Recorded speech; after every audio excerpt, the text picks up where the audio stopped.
Listo, vamos con lo anunciado. El doctor Pedro Ferradas, gerente de desastres naturales de la institución Soluciones Prácticas, se encuentra con nosotros. ¿Cómo está, señor Ferradas? Bienvenido.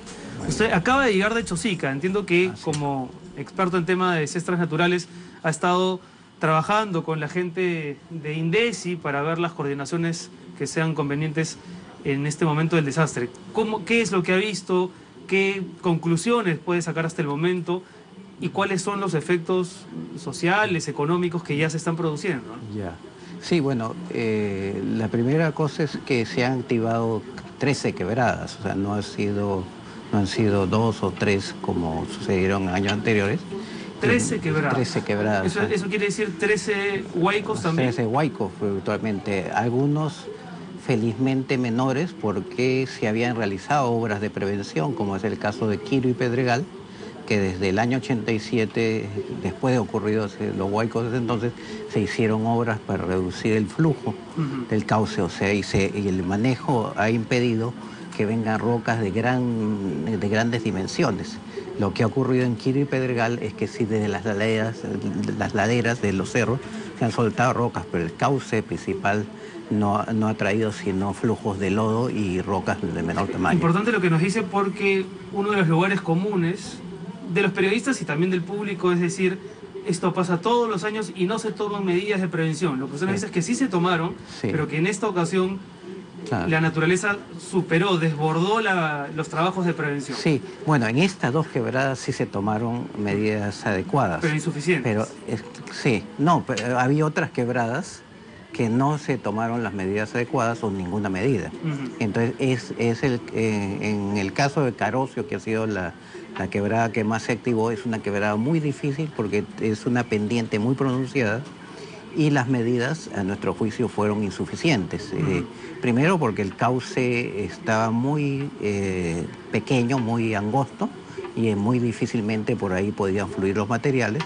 Y segundo, porque los diques que se construyeron años atrás estaban colmatados, ¿no? Que también es muy difícil limpiar, etc. Yo creo que el problema está ahí en parte. Y el otro tema de fondo es que todas las medidas de prevención deben hacerse de manera integral, o sea, no basta construir un muro por un lado y otro por el otro. En ese sentido, la responsabilidad de la falta de medidas de prevención es distrital, es estatal, tiene que ver con qué actores. Vamos a ir, doctor Ferrada, un segundo con el ministro de Transportes, que está haciendo unas declaraciones desde Chosica. Lo escuchamos. Adelante. Tenemos que colaborar. Si podemos postergar un viaje, si podemos postergar una transacción, hay que hacerlo.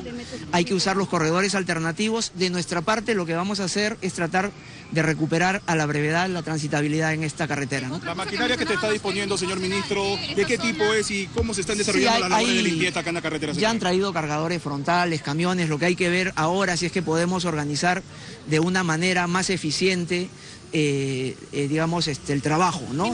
Se ha dicho que es 7 días, pero evidentemente eso puede resultar algo muy largo. El alcalde Chosica ha dicho de que puede demorar hasta 15, 20 días, hasta 30. Por eso hay que tener mucha calma, se han dado ya una cantidad de días y lo que vamos a hacer es tratar de recuperarlo mucho más rápido que eso, ¿ya? Así que yo les voy a dar un alcance oportuno.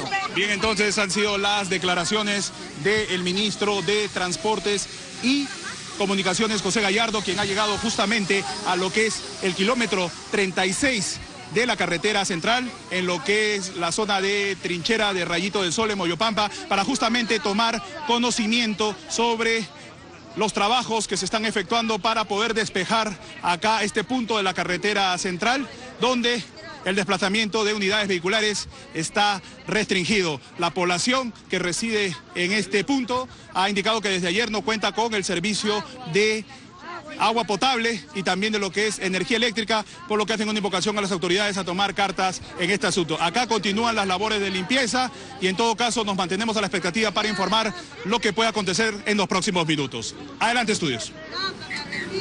Gracias a Julio Cisneros por la información desde la zona trinchera Rayito del Sol. Tenemos ahora una comunicación telefónica con la superintendenta de Sutran, Elvira Moscoso. Señora Moscoso, ¿cómo está? Bienvenida a RPP Televisión. ¿Cómo está? Buenas tardes. Bien, bueno, escuchábamos al ministro de Transportes hacer un pedido que ya antes habían reiterado tanto el alcalde de Chosica, Luis Bueno, como el general Javier Ábalos de la Unidad de Tránsito. Todos recomiendan que no se circule por la carretera central y piden a los usuarios particulares y a los vehículos de distintas empresas tratar de utilizar las rutas alternas. Pero muchos nos preguntamos cuáles son esas rutas alternas y estamos seguros que usted, señora Moscoso, tiene algunos datos importantes. Sí, así es. Ya tenemos la información oficial que se está derivando en este momento a todos los medios con las 4 vías alternas. También la estamos publicando en la página web de Sutran. Pero yo le voy adelantando. La primera vía alterna oficialmente es la de carretera Lima, Canta, La Viuda, Guayay, Cochamarca. Y esto es para todos los vehículos que van a Pucallpa, Huánuco, Cerro de Pasco. Esta vía puede ser transitada por camionetas y autos, hasta microbuses, y los camiones solo hasta 3 ejes y los buses de un solo piso. No pueden ir buses de 2 pisos ni camiones de mayor tamaño. La otra carretera es la de Cañete, Lunahuaná, Zúñiga, Yauyos, Ronchas, Chupaca, Pilcomayo. Esta le llega a Huancayo y también se permite el tránsito de autos y camionetas, pero los camiones solo hasta 2 ejes y los buses solo hasta 2 ejes. La tercera ruta es el recorrido Huaura, Sayán, Churín, Ollón, Ambo, que llega a Huánuco. Esto igualmente puede ser recorrido por autos y camionetas, los camiones semirremolques hasta 5 ejes y los buses de 3 ejes, pero solo de un piso. La última ruta, que sería Guaral, Acos, Guayay, Cochamarca, esta llega a Cerro de Pasco, es también transitable por autos, microbuses, camiones hasta 3 ejes y en el caso de buses hasta 3 ejes y pueden ser buses de 2 pisos pero a velocidad moderada. No se puede circular por estas vías camiones con carretas, que son los acoplados, y como hemos dicho, buses de 2 pisos excepto la cuarta ruta, ¿no? Y todo por seguridad de los pasajeros, de preferencia, pues hay que esperarnos unos breves días para que se abra el tránsito normal por carretera central. Para los autos vehiculares, señora Moscoso, que requieren ir a la zona de Chosica, ¿hay ahora mismo una ruta alterna o es mejor esperar 2 o 3 días a que se habilite alguna?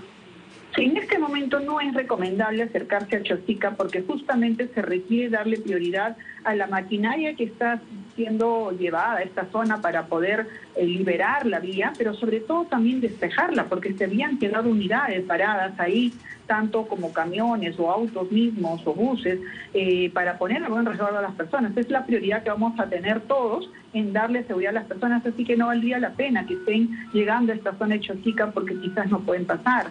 Y es mejor estar al tanto con la información que brinda la policía, Sutran y todos los medios, ¿no? De los reportes que tiene Sutran, se ha hecho eco de los llamamientos tanto del ministro de Transportes como del alcalde de Chosica en el sentido de que no se transite por la zona. Pienso sobre todo en los camiones de empresas. Usted sabe que a veces hay personas inescrupulosas o intransigentes. No sé si Sutran ha podido ver cuál es el movimiento en estas últimas horas.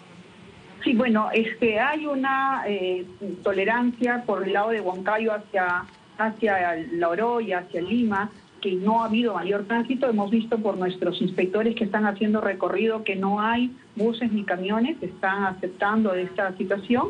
En el caso de la ciudad de Lima, que hemos visto que algunos autos minivan están saliendo a ofrecer alrededor de los terminales de yerbateros, que los pueden llevar a los pasajeros, se ha coordinado con la policía de la Municipalidad de Lima y la Municipalidad de Ate para que hagan operativos y disuadan que estén subiendo a vehículos, a autos, minivan, a tratar de llevarlos a esta zona de Chosica porque no es conveniente por lo que estamos expresando. Hay que darle prioridad primero a recuperar la vía y a retirar a los buses o a las personas que hayan quedado ahí varadas, ¿no? Incluso habíamos tenido reportes de cobros de hasta 80 soles para que los pasajeros sean conducidos por rutas alternas que no necesariamente tienen el visto bueno de Sutran.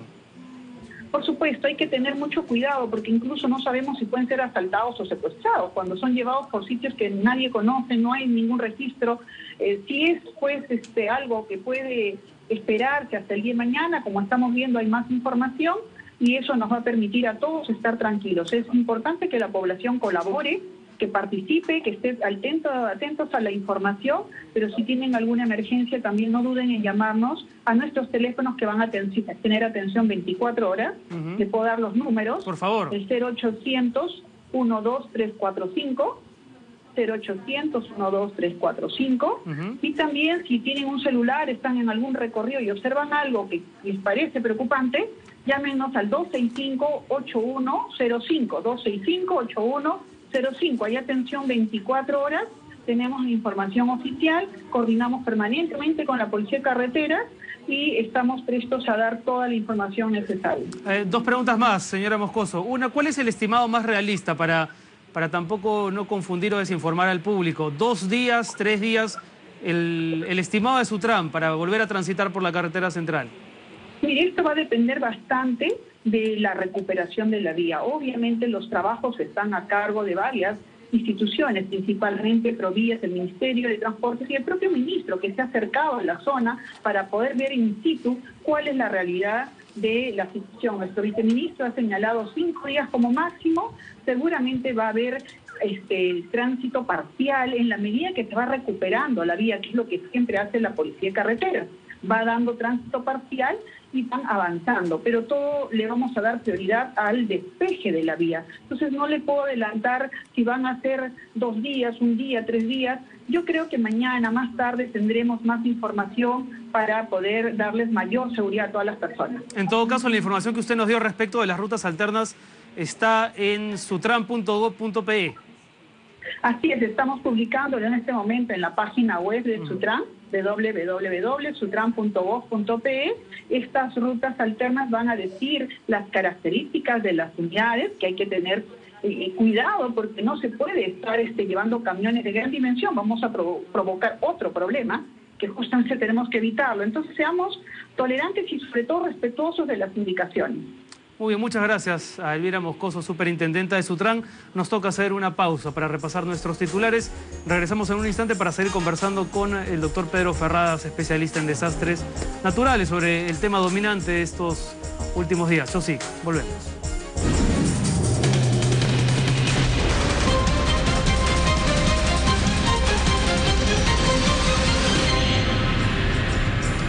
Seguimos conversando con el doctor Pedro Ferradas, que es gerente de desastres naturales de la institución Soluciones Prácticas. Bueno, escuchábamos a la señora Moscoso, antes al ministro de Transportes, por lo que usted ha visto, que también ha estado en Chosica. A propósito, ¿por qué ruta ha ido y vuelto? Para que la gente tenga un testimonio más gráfico. Bueno, en realidad hay casi 6 o 7 controles que son bastante drásticos y que impiden el pase, ¿no? La policía desvía o detiene los camiones, los autos, y entonces no se puede pasar en general. En nuestro caso yo tengo de alguna manera cierta ventaja porque iba con un equipo que estamos tratando de apoyar para la reinstalación de los servicios de agua de algunos asentamientos. Entonces hemos evaluado y hemos visto que con una pequeña inversión que vamos a hacer como institución vamos a poder reinstalar el agua en la zona justamente de la trinchera, en una parte del el pueblo María Paraguayida que ha colapsado su sistema. Entonces, como íbamos con esto y también en coordinación con la municipalidad, con DESI y con un congresista, pudimos pasar, pero normalmente la gente no puede pasar. Ahora, ¿se puede calcular el monto de pérdidas a raíz de, por ejemplo, suspensión de actividades comerciales? Se han cerrado evidentemente los colegios de la zona, ya vemos que los camiones no están llegando a abastecer a los mercados mayoristas. ¿Cuánto se pierde con los huaicos? Porque uno cree que solamente se afecta la zona puntual de Chosica, pero el radio de expansión del desastre es mucho más amplio. Así es, todavía incluso no tenemos el grueso del impacto. Por ejemplo, en coordinación con Sedapal, veíamos que van a restringir el agua en Lima. Así es, porque, a raíz de esto, ¿no? Sí, porque el agua que llega con los huaicos hace imposible su tratamiento. Entonces eso va a tener un efecto también y un costo, ¿no? Porque también van a tener que reparar y rehabilitar estos sistemas. Electricidad, ¿no? El corte de electricidad que se da en la zona, pero eventualmente podría afectar algo también de la actividad. tenemos el comercio, ¿no? Tanto en Chosica, donde el problema es muy serio, estamos viendo que algunos de los mercados locales han sido afectados por la inundación y es poco abastecidos. Y de otro lado, el hecho que no fluye los alimentos principales hacia Lima, ¿no? Entonces eso tiene un costo muy alto y finalmente todo el tema de transporte en general, ¿no? A lo cual hay que agregarle las pérdidas directas de destrucción ¿no?